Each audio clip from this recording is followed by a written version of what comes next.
Once when I was a project lead, I had an employee working with me that had difficulty working well with the team. The project was getting data from a COBOL program and updating it into a new database configuration. The programming took nearly 5 years and required a lot of different technologies during the process. He didn't get along well with his coworkers, but it wasn't because he was difficult in a normal sense. He had a level of impatience due to the way he processed information and data. He was incredibly intelligent, but socially awkward. He was a member of the team, and I had to figure out a way somehow to integrate him so that he could be effective. I also needed him to be valued as a contributing member. The others seemed to shy away from working with him, and without him available in the room, would come to me and ask please not to be partnered with him. Managers deal with issues like this all too often. What I want to tell you is the approach I took with him, which isn't necessarily the approach that would work every time.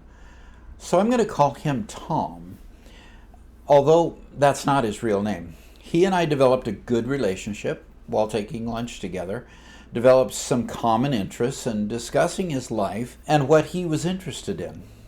The more we talked, the more he opened up and related what he was interested in doing with the group. Luckily, I was able to give him the kind of challenges he liked, and he developed into a strong member of the team. I did this in a couple ways. First, I found a complex task that I didn't have time for and that he was interested in helping me with. This was a bit of luck, but sometimes luck happens at just the right time. I had him share what he was doing with the rest of the group so that they could share in his success.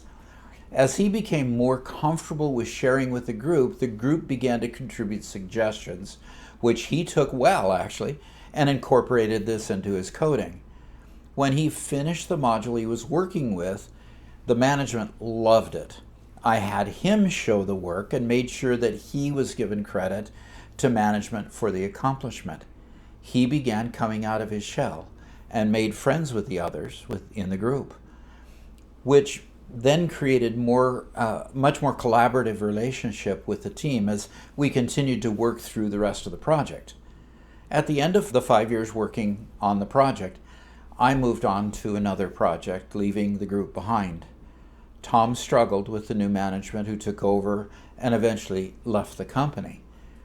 I heard from him a few years later, and he expressed how much he appreciated the time we spent together, and that he had learned much about himself and why it was difficult for him to work with others.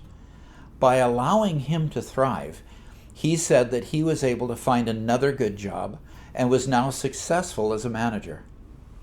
Sometimes all it takes is to care about someone enough to listen. Our group was wildly successful, and the application we worked on is still in use 22 years later, with updates along the way, of course. If you would like to see other videos of successful management concepts, see my video on the best business owner I ever met on the screen now. Also, please be sure to subscribe. Thanks for joining me.